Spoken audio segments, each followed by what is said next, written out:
He's been called the Oracle of Omaha, the Sage of Nebraska. And from a young age, he knew he would be rich. I could figure out when I was 10, if I had a fairly long life, I was going to end up with a lot of money. He was right. 70 years later, he was the richest man in the world, a tycoon with a rock star aura. I've never known anyone as focused as he is. It's amazing. He wants to be the best he can be at what he's doing. And what he's doing happens to make a lot of money. Warren's very young and energetic. Warren is super interested in the latest things going on, and there's so much that you just absorb from Warren's approach to things. But among all those winning bets, there have also been dramatic brushes with financial disaster. Both the company and I personally promised Treasury that we would aggressively help them in finding out anything we've done wrong in the past and to make very sure that it doesn't happen in the future. I was scared. I was scared stiff. There were a lot of people that wanted us to go out of business over that weekend, and I didn't know what was going to happen. And behind his folksy demeanor, there's one of America's shrewdest and toughest businessmen.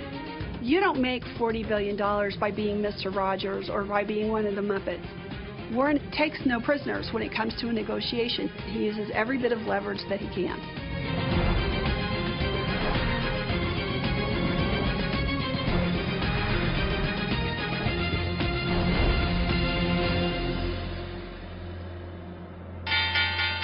This is going to be one of those days that lingers in the mind. The Dow was down 200 or 300. Nobody knows what's in these bundles. A Category 5 test of our financial landscape. It was a terrifying moment in U.S. financial history. In 2008, some of Wall Street's biggest banks and investment firms were about to fail, threatening to take much of the world's economy down with them. Inside the citadels of money and power, desperate calls for help went out to the same person, as dramatized in this HBO TV movie. We're thinking of reaching out to Warren Buffett. Great. You and Buffett go back, right? Do me a favor and call him. Tell him leaving us rock solid. During the days that the financial crisis was unfolding, he was viewed as the go-to person. If you're in trouble, Warren Buffett can save you. For most of his life, Buffett avoided the Wall Street ways of risky speculation. In fact, he stayed far away from Wall Street itself. Warren really is a product of Omaha, especially in the era that he grew up there. The virtues of modesty, thrift, plain-spokenness, and Warren really exemplifies those. Warren Buffett still lives and works just a short distance from where he was born in 1930. And it was here in Omaha that he began his obsession with all things financial. It hit me right away. It was like kids that like to play the piano early or something of the sort. I always liked numbers. I knew I was going to be interested in stocks the rest of my life, but probably at the time I was, 8 or 9. I used to keep charts on all kinds of stocks when I was that age. My aunt gave me a world almanac, so I memorized the population of all cities of any real size. But I just like numbers. It was not limited to business numbers at all. Buffett also had the uncanny ability to remember all those numbers and how they fit into the big picture, a skill that would be the bedrock of his later success.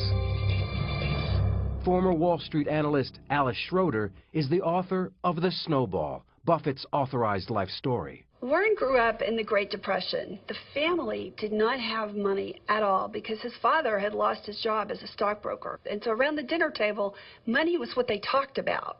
But Buffett wanted to do more than talk. My grandfather had a grocery store, and I used to buy Coca-Cola from him in 6-packs for a quarter and sell them for a nickel each. I sold the Saturday Evening Post door to door. I sold Ladies' Home Journal. I had all kinds of little ventures, not all hugely successful, I might add. I liked doing business early on. Journalist Roger Lowenstein wrote an early biography of Warren Buffett. Then he gets into more exotic things. He collects golf balls. He gets other kids in the block to do that with him. They collect golf balls and resell them. He's picking up stubs at the racetrack when he's 10, 11, 12, because some of them haven't been used yet. He grows up knowing he wants to make money. Investing in business comes later, but it's in him. Buffett made enough from these ventures to do what, until then, he had only dreamed of doing, playing the stock market. First stock I bought was City Service Preferred. It was a stock that had passed the dividend for how many years, 20 years or something like that. And so it had large accumulated dividends, and it was selling at 38 1/4, and I bought 3 shares. I went all in. That was my entire net worth. At the same time, Buffett's stockbroker father, Howard Buffett, had won a seat in Congress as a conservative Republican, and in 1943, he took the family to Washington. It was a chance for Warren to start a new business, delivering papers for the Washington Post. Well, I started with a couple of routes because I was good about delivering papers on time. So then they gave me these absolutely prime routes. Got up to where I was making probably $150 a month or something, which was a lot of money in that. And I was making it all before I went to school in the morning, so it was good. Savings from those paper routes became the seed money for his later empire. I'd made $9,800, and I made most of that delivering papers. I delivered about 500,000 papers, and I made about a penny a piece. So I made about $5,000 for the delivery of papers. After high school, he was ready to go full-time as a businessman and investor, but his father convinced the 16-year-old Buffett to go to college first. At the Wharton School of the University of Pennsylvania, he roomed with fellow Nebraskan Charles Peterson. He was very immature. He wore tennis shoes, or if he wore shoes other than that, he had a hard time having them both be the same color. He may have a black and a brown shoe on and never know the difference. Hair messed up. But Buffett was way ahead when it came to academics. Every day after class, I'd spend so many hours studying. Warren, on the contrary, picked up the books that were applicable to him and sat there and flipped through them page by page. And he might be through 2 or 3 courses in a couple of weeks. He had a photographic mind. I did not. And Buffett had a unique way of spending all those hours he did not have to study. At that time, he was crazy about Al Jolson. And he'd play those records, Mammy, Mammy, how I love you, Mammy, and mimicking it an hour after hour. And what other songs, at that time, I was ready to go crazy. And when he wasn't singing, Buffett was getting his first taste of political activism. I was president of the Young Republicans Club at the University of Pennsylvania, and I even ran for delegate to the National Convention one time as a Republican. After breezing through college, Buffett went to interview for Harvard Business School. I was 19 at the time, and the fellow spent about 10 minutes with me.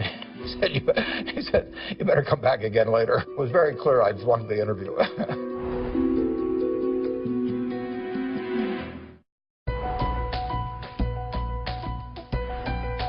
After being rejected by Harvard, Buffett set his sights on Columbia's business school, where Wall Street maverick Benjamin Graham was a professor. Graham's investment philosophy was simple, but it defied conventional Wall Street wisdom. Many people take their cues as to what to do from what the market itself is doing. But Graham would tell you that the market is there to serve you, not to inform you. And basically he was saying the market will be wrong. Now, that flies in the face of what a lot of other people think. But Graham would say that sometimes the market is very, very wrong. And if you look at the prices of stocks as buying pieces of businesses, you will be able to recognize when the market is very wrong. Graham's way was to find undervalued stocks that were off the radar. And Buffett became his most devoted disciple. He taught us to find a dollar bill that was going to be, you could buy for 50 cents, but the dollar bill wouldn't necessarily increase in value very fast. And I analogize that to essentially walking down the street looking for cigar butts with one puff left in them, and they weren't very attractive, and there was maybe only one puff in them, but they didn't cost anything. Armed with the Graham philosophy, Buffett headed back to Omaha to start his own business. He said, I'm going to form a partnership.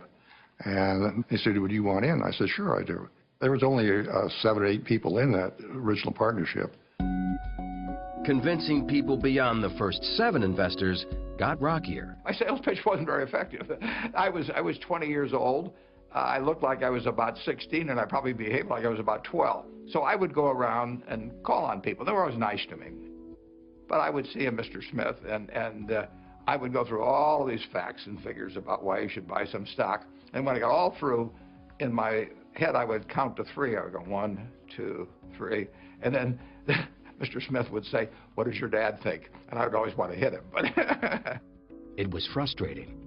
Buffett knew that he had to be a better salesman, so he turned to popular self-help guru Dale Carnegie. Well, I had to be able to communicate with people better, and I mean in groups particularly. I just knew that I couldn't go through life terrified of public speaking, and I'd heard about the Dale Carnegie course. And he applied those lessons when he began dating hometown girl Susan Thompson. I mean, I proposed to my wife during the Dale Carnegie course, so I mean, I got my money's worth right during the course. I had the intellect to succeed, but I did not have the persona. I was not put together as a person until I met her. Buffett was finally ready to put his career in gear. He was picking stocks that others were ignoring, and his stocks kept going up. Little by little, word spread around Omaha that the kid knew what he was doing. He's devouring every annual report, and they stay devoured. He remembers them, and he's got these balance sheets in his mind so that if a stock gets cheap, 3 years later, he remembers what the fundamentals of the company are. This is a buy now. In the first 5 years that Buffett was in business, the Dow rose by 74%, while Buffett's investments had gone up 250%. In 1961, at the age of 30, he reached millionaire status. Friends like Stan Lipsey saw that he was still operating as a one-man band. His study was right off the bedroom in their house. He wasn't even in an office building at that point. And they had 3 kids. And people joke about Warren not knowing his kids, and that's, of course, a great exaggeration. But the fact of the matter, Susie stabilized the family so that Warren could do the studying that he needed. His wealth was growing rapidly, but you couldn't tell that from the way the family lived. Their home, which Buffett still lives in, was bought over 50 years ago for $32,000. His children all went to public schools. Susie Buffett is the eldest of 3 Buffett children. We grew up in a way that I think is probably different than most kids if you've got a dad who has what my dad has. I mean, we didn't get cars when we turned 16. We didn't live any differently, really, than most of the other kids we knew. The biggest change in the Buffett household was that Warren was moving away from the staunch republicanism of his father. Civil rights had the biggest effect on changing my views on politics. Neither party necessarily covered themselves with glory on it, but it was clear to me that a basic change, a really basic change in civil rights was called for, and the Democrats seemed to be much more attuned to that than the Republicans. And Buffett was about to make an even bigger change in his professional life.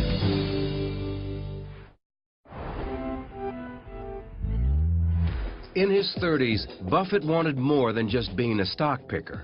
He wanted to find companies that he could buy a controlling interest in, and he found one 100 miles away in Beatrice, Nebraska. Dempster Mill was a company that was really not doing very well. It was in the windmill business.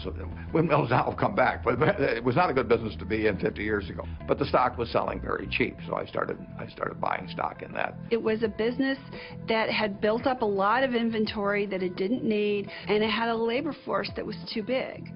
So it was a company that just needed to be downsized. And of course, the town that it was in was very small, and it was the main employer. 100 people lost their jobs, and Buffett took the heat. What it taught Warren Buffett was that he did not want to get involved anymore in businesses that had labor problems, where he would have to fire people, where he would have to get involved personally in the management. He wanted somebody else to do that. It became another guiding principle of Buffett's evolving master plan. Buy businesses whose management you trust enough to leave in place. Buffett's next big investment also looked like a potential failure. It was a textile mill called Berkshire Hathaway, whose stock was selling for $7.50 a share. We bought a textile company that was destined eventually to go out of business, just like every other New England textile company did. It was a mistake. Glenn Tung is a managing partner for T2 Partners. Berkshire Hathaway was not a good business. They didn't have a competitive advantage that allowed them to earn a sufficient return on the capital invested in the business. So while they were profitable to some extent, that profitability was inexorably being squeezed. When the cash was extracted out of Berkshire Hathaway, it was reinvested first major reinvestment that was enormously profitable was the insurance business, and that drove everything that Berkshire Hathaway did from then on. Andrew Fry is a reporter for Bloomberg News. So he moved the company basically from textiles to insurance. And part of the reason was because the industry itself generated profits, but also because through the premiums that they gathered up from their policyholders, Buffett was able to take that and make his stock investments. It's called the float. Money comes in interest-free from insurance premiums, which then gets invested in other businesses. And while the textile mill eventually died, he kept the name Berkshire Hathaway, which would live on as the name of his soon-to-be multi-billion-dollar company. Rather than try and rename it every few years based on what I've just bought, why not just stick with the original? People know what Berkshire Hathaway is about. It says so much about him, about Buffett, that he sticks with Berkshire Hathaway. Anyone else, they would have gone to, BH, Diversified Resources. He likes it. He likes the history of the company. He's not a changeling.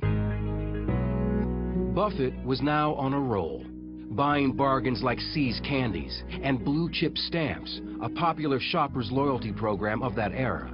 Like the insurance business, it delivered interest-free cash that could be used for future investments. I think I have just enough books. It's quite a business. And he'd found a professional partner who was as market-savvy as he was, Charlie Munger, who was working as a lawyer when the two first met. Well, Charlie Munger actually grew up a half a block from where I live. He worked at my grandfather's grocery store, as did I, but he was 6 years older, and I never knew him at all in Omaha. And then through a mutual friend, we got introduced. In about 10 minutes, I knew that this guy and I were going to do a lot of things together over the years. When I met Warren, he immediately started telling me how much better his way of making a living was than mine, and that I was too smart to stay in such a silly business as law practice when I could go into his business of running an investment partnership. And it took me about 2 or 3 years to realize he was right. In the late 1960s, Wall Street was in the midst of an unprecedented boom. Stock prices were soaring as everyone rushed into the stock market. But for Buffett, it was time to get out. I was running a little over $100 million and had a lot of happy partners. And I wrote them a letter and I said, I don't know how to play in this game anymore. The valuations have gotten to where I can't find things. I terminated my partnership in 1969. It seems counterintuitive, but Warren has always quoted Gus Levy, who said, "Be greedy when others are fearful, be fearful when others are greedy." And Warren knew that the party would come to an end and at some point the bubble would burst. Buffett was 40 years old and was worth more than $25 million. But without the partnerships to oversee, he started getting restless, and in 1973 made a fateful decision to buy into a California bank called Wesco. The problem was, Wesco was in the middle of a merger deal with another company. And the next thing you know, the company that was going to buy Wesco complained to the Securities and Exchange Commission that Warren was trying to bust up their merger, which would have been illegal. And so an investigation launched. The SEC went through every nook and cranny of Buffett's businesses, and what they saw alarmed them. Buffett and Munger's investments were a complex spiderweb of ownerships and cross-ownerships. We had drifted in since we had several companies, so the whole thing looked like so much spaghetti that had been done for some evil master purpose. We didn't feel we'd done anything improper, but there were a lot of rules, and the question was whether we'd violated any of them. Stanley Sporkin was director of enforcement at the SEC. Anytime you find that things are so wired that they take a long time to be able to understand them, that types of activity like that raises a suspicion that maybe somebody is doing that to get away with something. What also raised investigators' suspicions was that Munger and Buffett were offering Wesco shareholders a higher price for their stock than they could get on the open market. So we just kept buying until our allotment ran out at 2 or 3 points higher than we had to. Well, that was a very eccentric thing to do, but we thought it was the right way to behave, and the SEC went berserk. You can't manipulate a stock. In other words, you can't take actions for the sole purpose of causing that stock price to increase. And if you do, it violates the law. The accusations stung. The Wesco investigation was really the first time that anyone had ever challenged Warren Buffett's reputation. And he responded to it almost as though a rattlesnake were about to bite him, because it really threatened his career. Trying to head off disaster, Buffett's lawyer made an unorthodox appeal to Stanley Sporkin.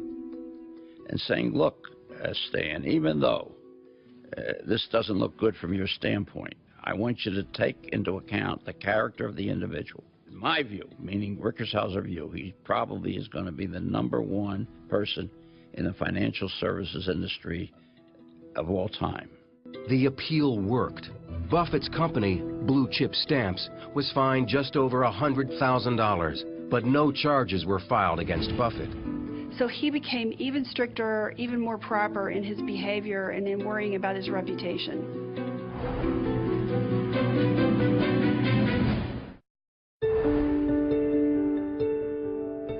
In 1973, Berkshire Hathaway's stock price hit a new high of $93. Its profits driven mostly by their insurance businesses. Buffett also owned stakes in banks, clothing makers, and candy factories. But there was one business he was passionate about owning. I love newspapers. I mean, I started reading newspapers. You know, my dad would bring them home when I don't know whether I was 6 or 7 or 8, and it was the first thing I'd grab. You know, my sisters would grab them too. We all liked to read. His first newspaper purchase was an Omaha weekly called The Sun.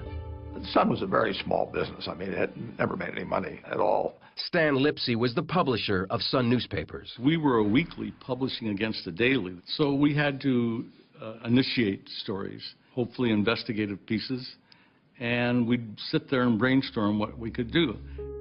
At one meeting, Buffett suggested doing a story about Boys Town, a legendary home for orphan boys located just outside Omaha, and made famous by the 1938 movie with Spencer Tracy and Mickey Rooney. 4,000 boys have passed through this city of little men.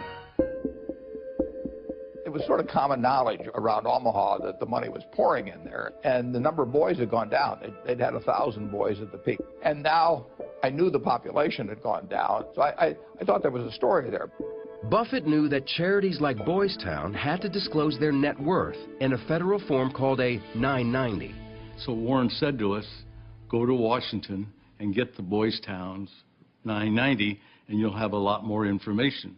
And that was about the most important piece of information we could lay our hands on.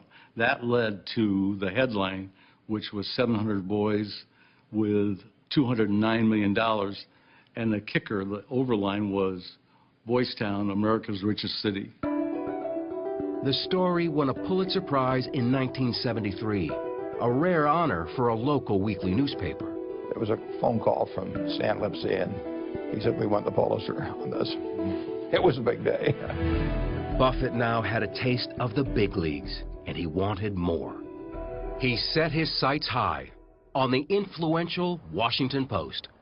They had a virtual monopoly. There was one competitor that was going to go out of business soon in Washington, D.C. It's a town hooked on news, so what more could you ask for? And in addition to that, it was the paper that he had an association with as a teenager, delivering the paper.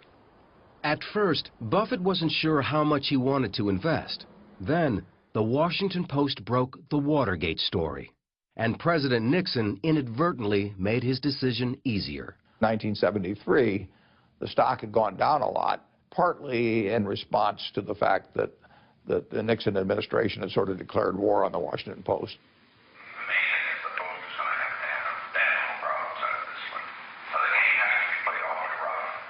The stock eventually fell, I think, from 38 to like 15 or so, and we bought a lot of stock in a very short period of time. I mean, people were barreling out of the stock, big institutional investors. And the interesting thing is when we were buying that stock at $20 a share, if you'd asked the people who were selling it to us how much the company was actually worth the businesses, they would have said $100 a share. But they sold it anyway. I salute the Nixon administration for stirring up the dust at that time. Buffett's rule had always been to keep his distance from his company's managers and executives. But that was not the case at the Washington Post. where publisher Katharine Graham became his social partner and confidant. What Katharine Graham offers to Warren Buffett is a seat at the larger table. Suddenly, he's at dinners with Henry Kissinger, and suddenly he's not just an investor from Omaha. He's a part of the scene in Washington. He's meeting Ben Bradley, the President of the United States. This was not his world, and Katharine Graham was really his entree into that world. She was in a business that fascinated me, so she would invite me to these various Washington parties, which were interesting. I saw parts of the world that I wouldn't have seen otherwise if we hadn't become friends. But as Buffett's social circle widened, his wife Susie was feeling increasingly isolated back home and made a bold decision, unusual for a Midwestern housewife of that era. She was not divorcing Warren, but she left Omaha for San Francisco to pursue a new life and a new career as a singer. I get why she moved. My dad was getting more famous, and my mother was so not the Mrs. Warren Buffett type at all. You are in a fishbowl, and everybody wants stuff from you, and it's not so much fun, really. Their relationship never changed at all. They were completely in love with each other. They talked 5, 6, 7, 8 times a day. They traveled together. She just couldn't live here. To make sure that Warren was taken care of in her absence, Susie turned to her friend, Astrid Menks. Susie knew what a solid, warm person Astrid was, and she sort of asked Astrid to look out for Warren, and that's how they got to know each other. Within a few months, Astrid moved in. It's very unorthodox. A lot of people, I'm sure, talked about it and had all kinds of lovely things to say about how weird it was. But I also think, you know what? It's nobody's business what goes on in somebody else's relationship. It worked for the three of them. It worked. Buffett was adjusting to his new domestic arrangements, and his success as an investor in the Post sparked a desire for full ownership of a daily metropolitan paper. He looked at a number of them. The Buffalo Evening News, that was called then, became available. At $33 million, it was Buffett's largest investment yet. The Evening News was one of 2 Buffalo dailies. Unlike the competition, it didn't have a Sunday edition. The competition, Courier Express, had a morning paper that was sort of flimsy, but they had Sunday, which was a hell of a paper, and Warren and I both knew that Sunday was only going to get stronger and that you had to have a Sunday paper. I knew that we faced extinction unless we got into the Sunday newspaper business, and so I did that within, 6 or 8 months after we bought the paper, and at that point all hell broke loose. All hell broke loose when Buffett's competition, the Courier Express, took him to court on an antitrust charge. Daniel Mason was a lawyer representing that paper. It was very hard, we said, to justify a $33 million purchase price based upon the revenues that the News had, unless the News wound up being a monopoly newspaper. A federal judge put a halt to Buffett's Sunday strategy, and advertisers began deserting his paper. He's losing money hand over fist. It almost becomes, just a huge sinkhole. But Buffett didn't back down. We knew that it was not going to be a long-term position to expect 2 papers to survive in Buffalo. Eventually, one of those papers was going to lose out, and the other paper was going to be a hell of a success because their financials would change. The fight went on for months until the judge's order was overturned. Buffett's competition soon went out of business, and Buffett's paper went on to become hugely profitable. You don't make $40 billion by being Mr. Rogers or by being one of the Muppets. Warren takes no prisoners. He uses every bit of leverage that he can.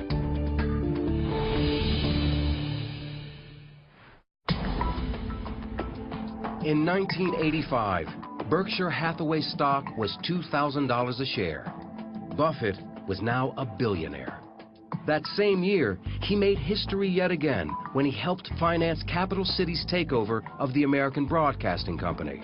It was the biggest media deal ever, and one that also led to guest appearances on ABC soap operas. Warren, are you thinking of buying out a cosmetics company? Oh, Erica, I'd never dream of going in competition with you. Oh, well, that's a relief. But home was still Omaha, and Buffett saw himself standing apart from the high-flying ways of Wall Street. He was famous for sayings like, if you want to make a lot of money, hold your nose and go to Wall Street. And he had a sign in his office that said that Wall Street was about bulls, bears, and bum steers. But in 1987, Buffett decided to invest $700 million in what was then the nation's largest investment house, the powerful Salomon Brothers. So when he invested in Salomon, which was the classic quintessential Wall Street firm, people said, what is Warren doing? But what always happens with him is if the chance to make money is big enough, some of these concepts sort of get put by the wayside. But a few years after Buffett's initial investment, Salomon got into big trouble. It turned sour when I got a call in August of, I guess, 1991. They sort of hinted to me about the problems that were coming. A trader named Mosier had done some very bad things in the U.S. government bond market. Those bad things included illegal moves by that Salomon trader to corner the bond market by using unauthorized accounts to increase Salomon's share and force out their competitors.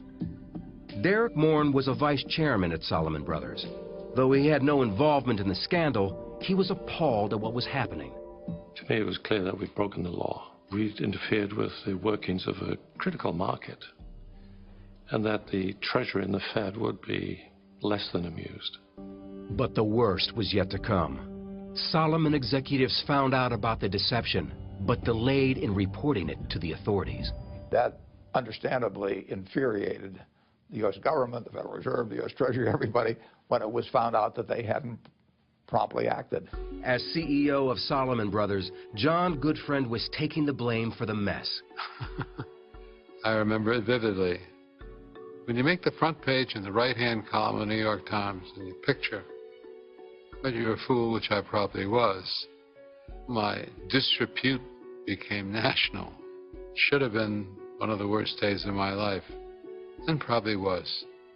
I told Tom Strauss and John Meriwether that we had to go. Talk on Wall Street that Salomon's top officials were offering to resign to prevent the firm's possible debarment as a primary dealer in Treasury securities. The CEO had departed the scene in the company of his lawyers. We were effectively decapitated.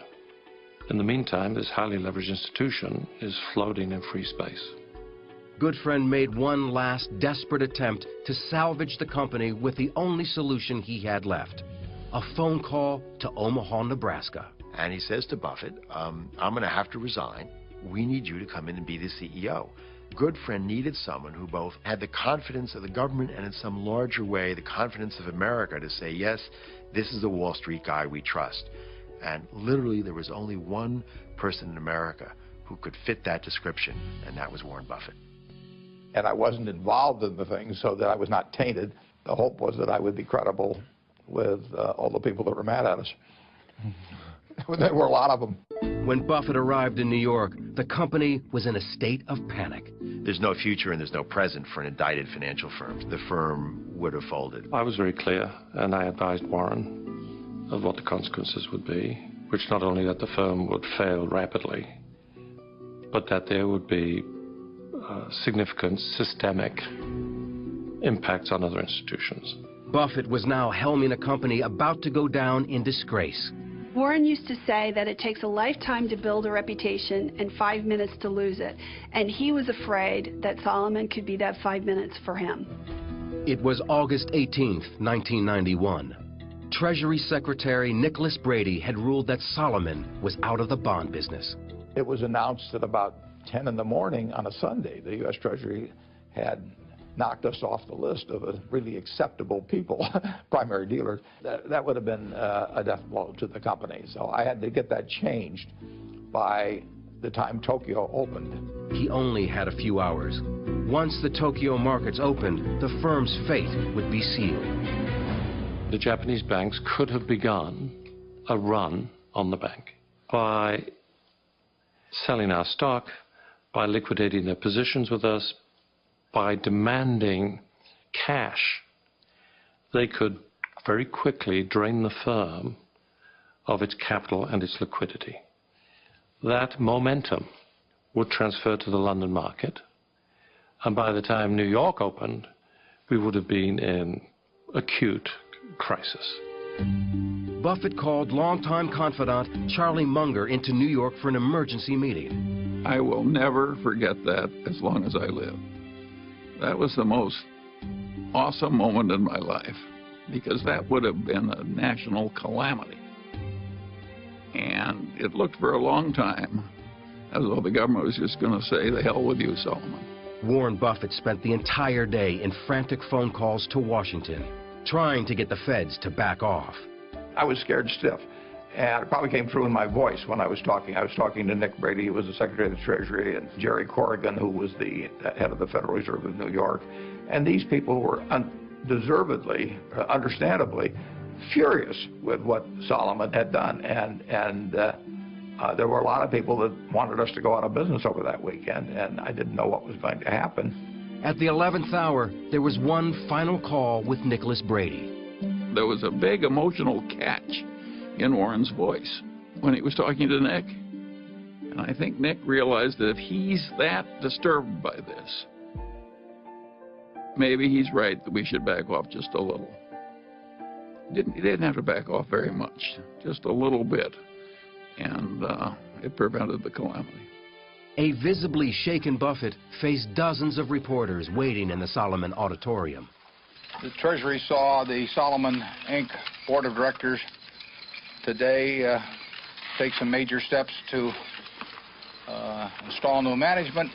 Both the company and I personally promised Treasury that we would do everything we could do to aggressively help them in finding out anything we've done wrong in the past and to make very sure that it doesn't happen in the future. And they want that, and they need it, and they're entitled to it. Buffett emerged the hero, his reputation more exalted than ever. Warren Buffett meeting with the financial community, signing autographs. They love him. The man with the squeaky clean image who's trying to clean up the mess at Solomon Brothers. I'm going to be the American Bar Association's Man of the Year. I mean, we are spending a lot of money on legal fees.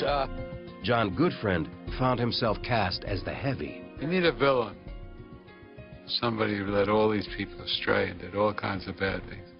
But I didn't see how I could fight it. I couldn't put Solomon at risk. Warren and Charlie were not our advocates in this situation. They maintained their purity, and we were down in the dumps. Life. But Warren's work wasn't over. To seal the deal, he had to personally take charge of cleaning up at Solomon Brothers. It was miserable. I was there 9 months and 4 days, and it's not an accident that I can tell you 20 years later exactly how long I was there. But it was important that it get done. I wouldn't wish it on anybody, and I wouldn't wish what happened to the firm, on anybody. But in a sense, I learned a lot.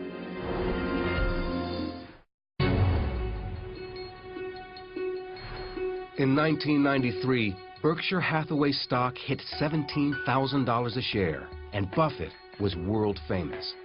But no amount of global traveling could change some of Buffett's ingrained habits. Let's talk about Warren's diet. Here are the vegetables he'll eat. Corn on the cob, French fries, hash browns, and the fruit would be banana cream pie, strawberry shortcake. I think that's the end of the fruit. He also drinks, several cherry Cokes a day. I've never in my life, and I'm not kidding, seen the man drink a sip of water, ever. When he went to China, he took a pile of coupons from McDonald's with him, and that he's in China for however long it was, and he ate McDonald's hamburgers. The 1990s and 2000s would be the era of Berkshire Hathaway's greatest expansion. Brought into the corporate fold was the nation's biggest furniture store, a leading mobile home manufacturer, Fruit of the Loom underwear, Benjamin Moore paints, Dairy Queen, Geico Insurance. Over 70 companies in all, with a combined 250,000 employees. If you look at the assembly of businesses that Berkshire represents, It's businesses that have been handpicked by Warren Buffett into his holding company that's reaching a level of recognition that many people in America never get to. He loves to use the expression that it's his canvas, and he, you know, like Picasso, he wants to paint, to work on that canvas as long as he is able, you know. That's what it's all about for him. Two of Buffett's new investments made headlines by flying in the face of conventional market wisdom. He bought his hometown newspaper, the Omaha World Herald, and he bought the Burlington Northern Railroad. Suddenly, Warren Buffett invested in it, and wow, railroads were the hot thing because they had all these virtues that somehow nobody recognized. That is the thing that Warren Buffett has done over and over, is he invests in something and then everybody looks at it and says, I saw it there. Why didn't I recognize these things all along?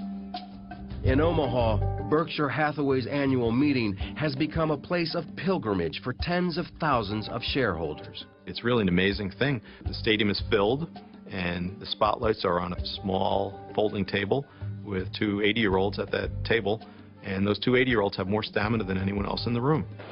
Hi. They're dying to see Warren Buffett and hear what he has to say.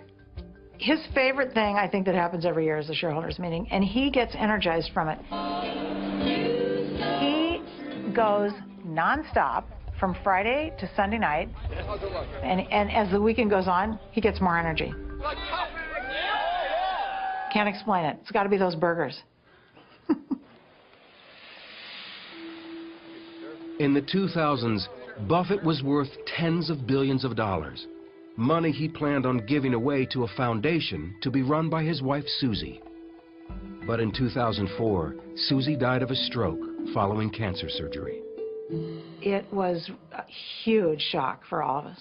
My dad, I can't explain how much he loved her and how much he relied on her. I am going to start crying talking about this. You know, he'll never totally get over it. None of us probably will, but she was really something very special. We had always sort of talked about things and planned things assuming he would die first. So when she died, it really was big.